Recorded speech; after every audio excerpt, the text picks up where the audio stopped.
This little piece of clay is packed full of information from 4,200 years ago. The language of the inscription is Sumerian. We've spent 2,000 years looking at the sky, praying to a silent God we were told was distant, invisible, and mysterious. But what if that's just a massive typo? Deep in the dust of Iraq, 5,000-year-old tablets have finally been cracked. And they don't describe a spirit in the clouds. They describe something much more grounded and much more terrifying. It turns out, everything we thought we knew about the divine was lost in translation. The mistake that changed everything. We like to think of God as this grand ethereal concept, a formless spirit floating somewhere outside of time and space. But if you could hop into a time machine and explain that to a Sumerian scribe 4,500 years ago, he'd probably look at you like you had two heads. For over a century, we've been reading these cuneiform tablets through a very specific lens. We grew up in a world dominated by modern religion, so when we saw the word Dingir, we translated it as God. Simple, right? Wrong. That one assumption might be the biggest linguistic blunder in human history. When early archaeologists started dusting off these clay slabs in the 1800s, they were looking for the Bible. They wanted to find Noah, they wanted to find Abraham, and they wanted to find the origins of the Holy Spirit. So every time they ran into a symbol denoting a celestial being, they slapped the label God on it and moved on. But Dingir doesn't mean omniscient creator of the universe.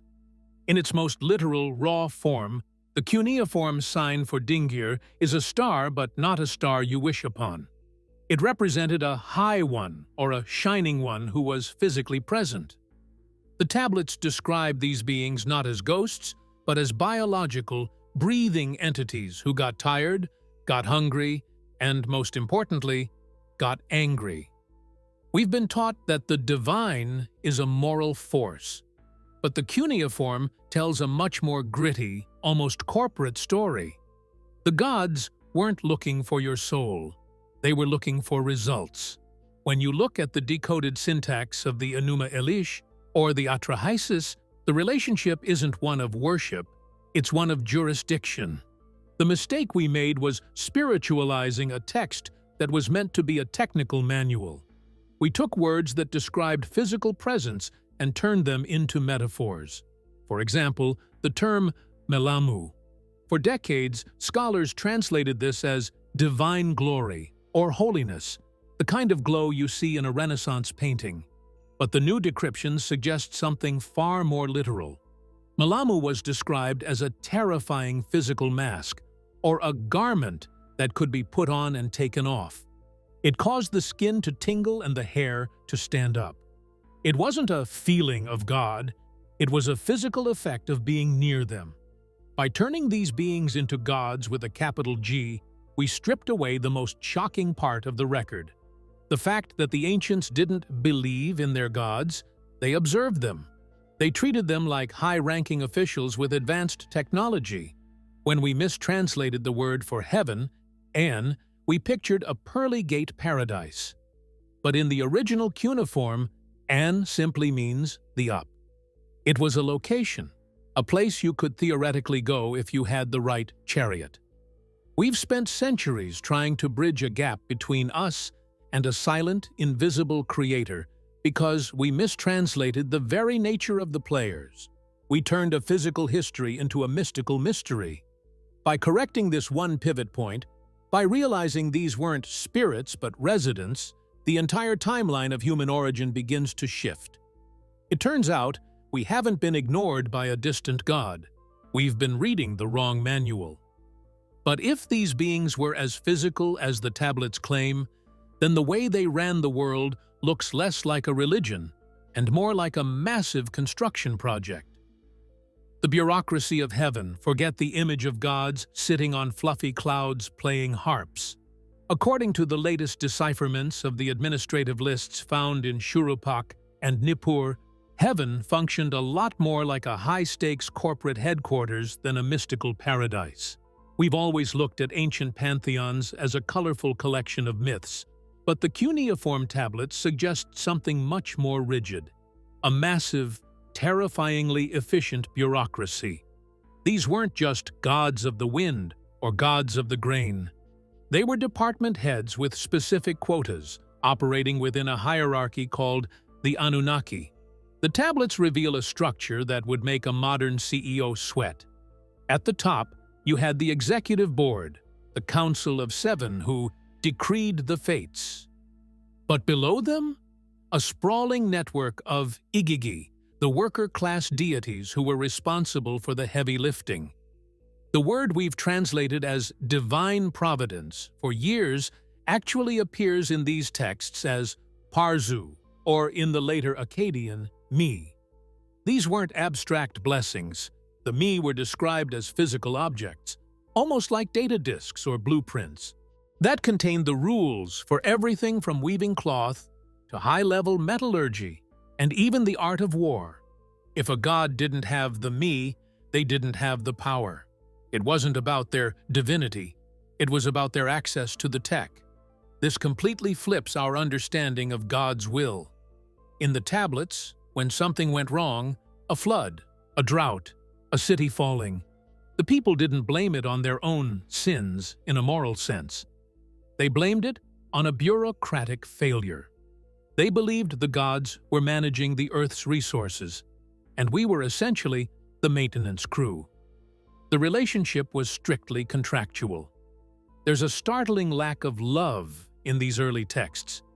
You don't see the gods professing their deep affection for humanity.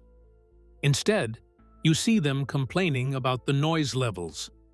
One of the most famous lines in the Atrahasis epic describes the gods being unable to sleep because the human population was too loud. Their solution wasn't a sermon. It was a population cull. This bureaucracy of heaven also explains the hyper-specific nature of ancient temples. We've always seen temples as houses of worship, but the tablets describe them as which literally means house. These houses were equipped with kitchens, bedrooms, and storehouses. The god lived there. They had staff. They had auditors. There are tablets that are literally just receipts, lists of how much prime beef, beer, and fine linen were delivered to the god's house daily. If this was just religion, why the obsession with inventory? The cuneiform suggests that the gods were physically residing in these locations, acting as local governors, who required a constant flow of resources to keep their department running. When you look at the commands given to kings, they read like work orders. Build this canal, reinforce this wall, collect this much grain.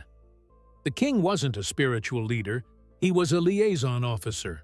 He was the one person authorized to enter the inner sanctum to receive the updated Mi, the new instructions for the quarter. This changes everything about how we view the divine. It suggests that we weren't created to be loved. We were created to be useful. The God we've been looking for wasn't a father figure. He was the boss. And in the world of the Sumerians, the boss was always watching the clock. But if these beings were just cosmic managers, then the idols we see in museums weren't just art, they were something much more functional. The living artifacts. Walk into any world-class museum, and you'll find them. Cold, stone statues of ancient deities with wide staring eyes and braided beards. We call them idols. We've been taught to look at them as primitive attempts to represent the unrepresentable, symbolic art meant to help a simple people focus their prayers. But the cuneiform tablets tell a story that is far more unsettling. According to the ritual manuals of the Mish-Pu and Pit-Pu, the washing of the mouth and opening of the mouth ceremonies, these statues weren't symbols of God. They were intended to be the literal biological docking stations for them. The texts describe a process that sounds less like a religious rite and more like a high-tech calibration. When a statue was carved, it wasn't considered holy just because it looked like a god. It was a hunk of wood or stone until a specific set of incantations and chemical treatments were applied. The tablets are incredibly specific about the materials: gold from a specific mountain, lapis lazuli of a certain grade, and wood that had been purified by water from the Tigris. Once the physical shell was built, the opening of the mouth ritual was performed. This wasn't a metaphor. The priests believed they were activating the statue, turning a dead object into a living, breathing conduit. But here is where the mistake gets real.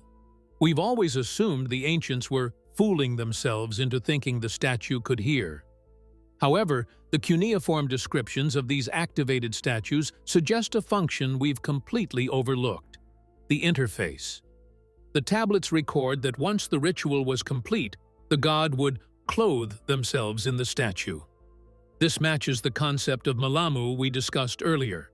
The statue became a receiver.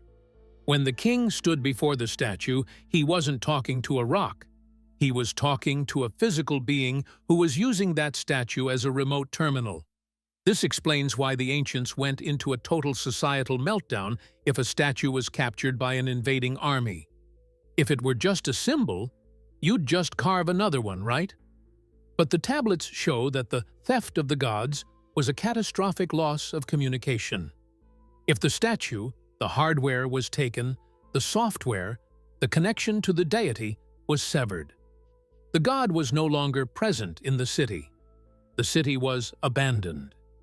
This is why the tablets are filled with city laments that describe the literal departure of the gods. They didn't just stop liking the people, they packed up their vessels and left. Furthermore, the tablets reveal that these living artifacts had biological needs. They weren't just offered food. The texts describe the priests placing the food in front of the statue's mouth and then drawing a curtain so the god could consume it in private. When the curtain was pulled back, the essence, or the nutrients, were gone. We've laughed this off as priests sneaking a snack, but what if the technology of the dingir allowed for a transfer of energy through these interfaces? The cuneiform describes the statues as radiating a heat or a light that could be dangerous if handled incorrectly. There are specific instructions on how to approach an active statue without getting burned or falling ill, details that seem unnecessary for a simple piece of art. We have spent centuries looking at these artifacts as dead history, but the cuneiform tells us they were the most important living tech on the planet. They were the bridge between a biological human and a high one who operated on a completely different frequency. The idol was a radio, a telephone, and a life support system all rolled into one. By dismissing them as mythology, we've ignored the possibility that for the Sumerians, God wasn't a spirit you felt in your heart. God was a presence you could literally look in the eye, provided you had the right equipment to handle the glare. But if these statues were the interface, then the place where the gods first experimented with life itself wasn't a metaphorical paradise, but a high-security lab. The garden recontextualized. When you hear the words, the Garden of Eden, your brain probably goes straight to a Sunday school picture book. A lush jungle, a talking snake, and a piece of fruit that ruined everything for everybody. It's the ultimate story of human sin. But when you strip away the layers of later religious interpretation and look at the actual cuneiform accounts, specifically the Enki and Ninhursag myths and the Atrahasis, the garden doesn't look like a park. It looks like a high-security biological laboratory. In the Sumerian version, the location isn't Eden, it's Eden, a word that literally means the plain or the steppe, but in a technical context, it refers to a managed territory. The gods weren't there to relax, they were there to work. The tablets describe a massive irrigation project, a terraforming mission where the Igigi, the subordinate deities, were breaking their backs, digging canals, and moving mountains. After 40 periods of labor, these workers staged a full-blown mutiny. They burned their tools and surrounded the house of the executive god, Enlil. This is the pivotal moment we got wrong about God. In the traditional story, God creates man out of love or a desire for fellowship. In the cuneiform tablets, the creation of the Lulu, the primitive worker, was a desperate management solution to a labor strike. The god Enki, the master scientist of the group, suggests a biological workaround. He doesn't just snap his fingers and make a human. The tablets describe a complex, messy, and iterative laboratory process. They speak of binding the image of the gods onto a clay or dust that was mixed with the blood or essence of a sacrificed god. If you read this with a 21st century eyes, it doesn't sound like magic. It sounds like genetic splicing. The clay wasn't dirt, it was the biological substrate. The blood was the DNA. And the garden? That was the controlled environment, the nursery, where these new hybrids were kept, while the gods tweaked the code. The forbidden fruit takes on a chilling new meaning when you realize that in cuneiform, the knowledge humans weren't supposed to have was hatu, the ability to procreate independently. We were designed as a sterile, lab-grown workforce. When Enki, the serpent figure, gave us knowledge, he wasn't tempting us with a snack. He was hacking our genetic locks so we could reproduce without the gods' supervision. This fall of man wasn't a moral failure, it was a security breach. Enlil, the boss who wanted a controlled, quiet workforce, was furious that humans had gained the knowledge of their own biology. He didn't kick us out of the garden because we were sinners. He evicted us because we were now a wild species that he could no longer track or control in his database. We were a product that had gone off script. The cuneiform also redefines the trees in the garden. The tree of life and the tree of knowledge are often described as gish, which can mean tree, but also device or tool. Some scholars, looking at the technical descriptions in the Lugalii texts, suggest these weren't plants at all, but rather pieces of equipment, perhaps storage units for genetic data, or life extension technology. This explains why the gods were so panicked about humans eating from the second tree. If we had the knowledge to reproduce and the life to live as long as the gods, we would essentially become them. By rereading these tablets, we see that the god of the garden wasn't testing our character. He was protecting his intellectual property. We weren't his children. We were his Model T that had suddenly started building its own engines. The story of our origin isn't one of divine grace, but of a biological rebellion that left us wandering the Eden, trying to figure out who or what actually wrote our code. But if our creators were essentially master hackers, then the rituals we call prayer might actually be something much more functional, a literal command line to the stars. The lost frequency. If the gods were physical beings and the garden was a laboratory, then we have to reevaluate the most basic tool of every religion on earth: prayer. We've been taught that prayer is a humble plea, a spiritual transmission sent from our hearts to a divine ear that exists on a higher plane of reality. But the cuneiform tablets from the libraries of Ashurbanipal suggest something much more mechanical.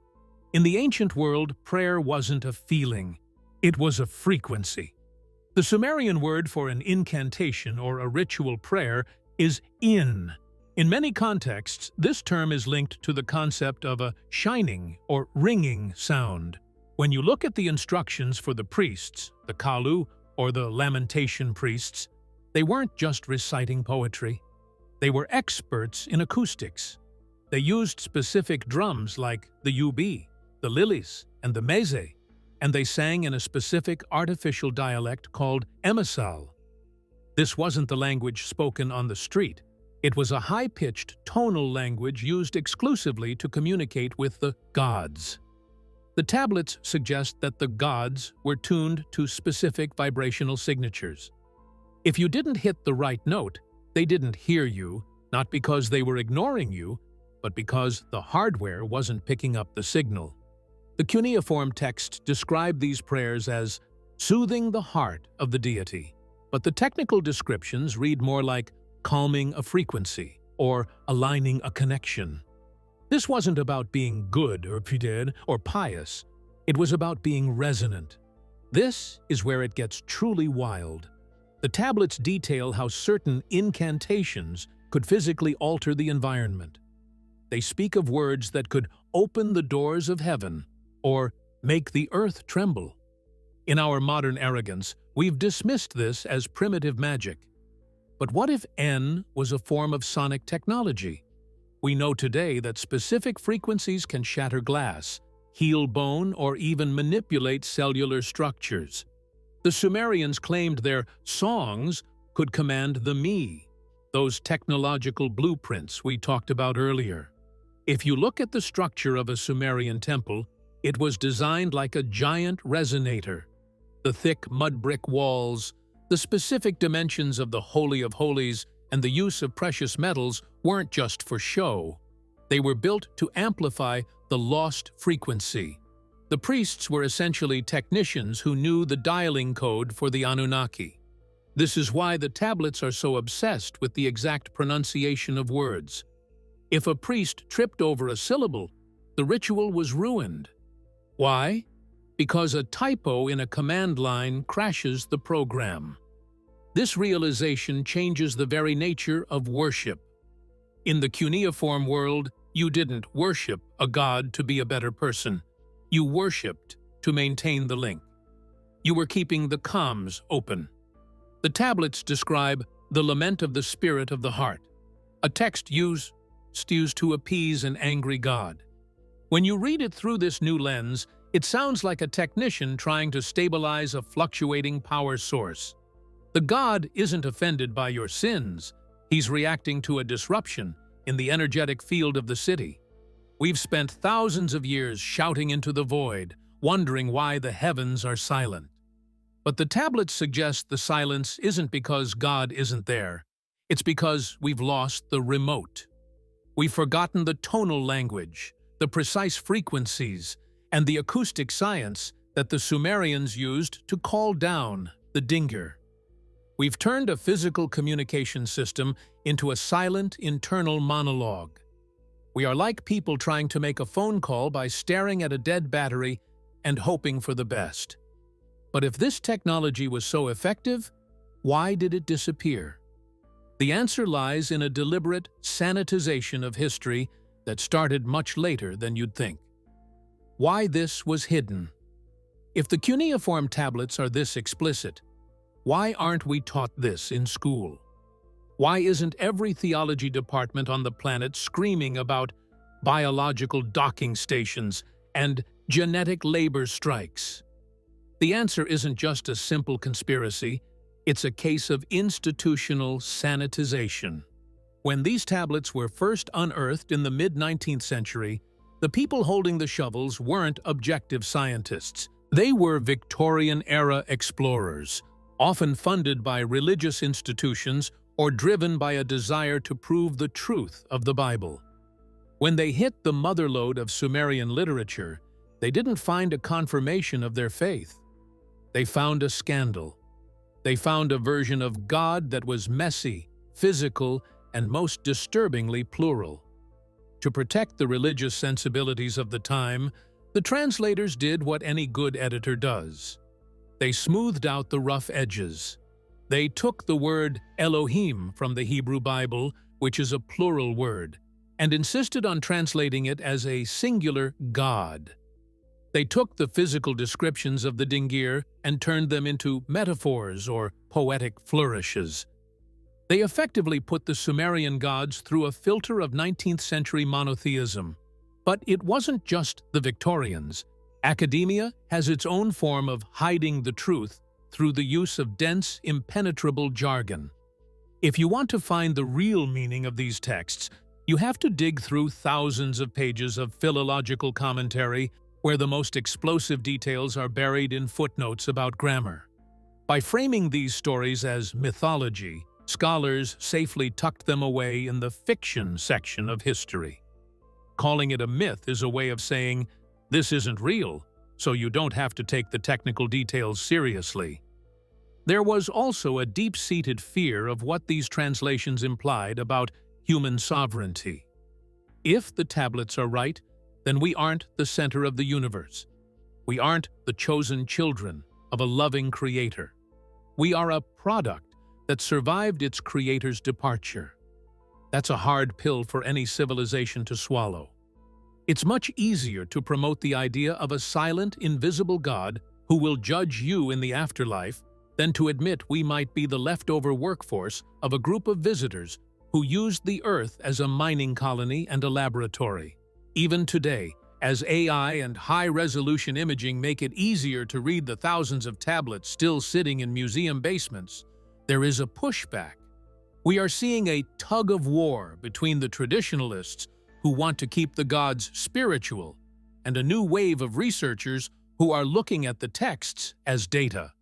The hiding isn't happening in secret bunkers anymore. It's happening in the open, through the dismissal of anyone who reads the cuneiform literally. If you suggest that the chariot of the gods was a physical vehicle, you're labeled a fringe theorist. The truth was hidden because it's inconvenient. It challenges the foundations of the world's major religions and the human-centric narrative of our history books. By keeping the translation focused on poetry rather than process, the gatekeepers of history have kept us from realizing our true origin story. We were told we were created in God's image, but they neglected to mention that the image was a laboratory specification. But as the dust settles on these ancient libraries, the final revelation isn't about the gods we lost, it's about who we have become in their absence. The final revelation. This isn't a tragedy. It's the ultimate graduation. For millennia, we've been like children sitting in an empty house, projecting the memories of parents onto the walls until those memories turned into ghosts.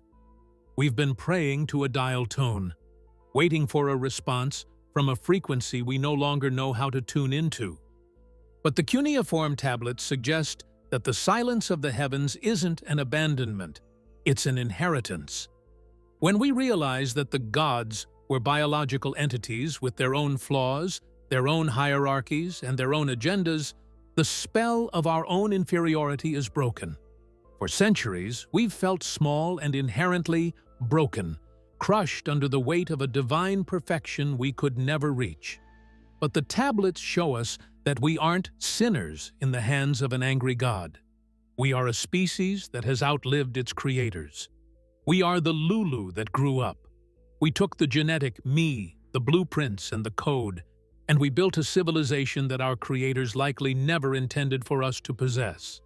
We've turned their survival tools into our art, their labor manuals into our philosophy, and their biological labs into our modern medicine. The final revelation, hidden in the dust of Sumer, is that we are the masters of the house now. The gods left, whether by choice, necessity, or perhaps because their project reached its natural conclusion and they left the keys in the ignition. Our drive for technology, our obsession with the heavens, and our constant need to code and create isn't just a random evolutionary quirk. It's a lingering echo of the hands that first shaped us. We are doing exactly what they did, because we are made of exactly what they were. We aren't just the product. We are the successors. This shift from faith to history doesn't make the universe less beautiful. It makes it more accessible. It removes the middleman between us and the stars. We don't have to wait for a miracle to save us. We don't have to beg for mercy from a silent sky. If the divine was actually a form of advanced science and governance, then the divine is something we can eventually understand, replicate, and master ourselves.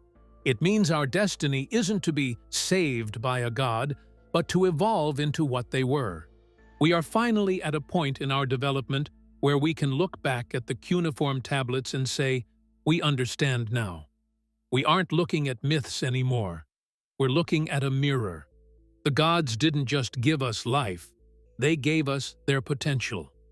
As we step further into the cosmos, we aren't searching for a creator to worship.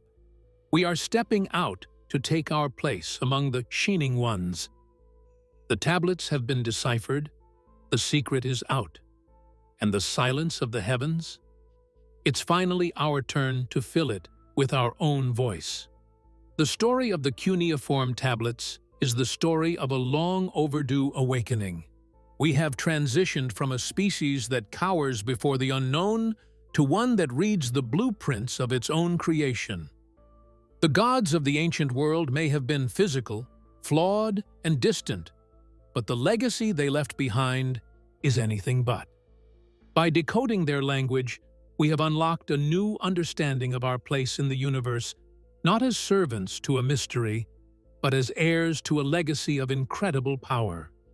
The dust has settled, the translations are clear, and the myth has become history. We are no longer looking for God in the clouds. We are finding the potential for the divine within ourselves. The age of worship is ending, and the age of understanding has begun. The tablets are silent no more, and neither are we. The truth was always there, hidden in the clay. If you're ready to see history differently, make sure to subscribe. We're just getting started. Thanks for watching, and see you next time.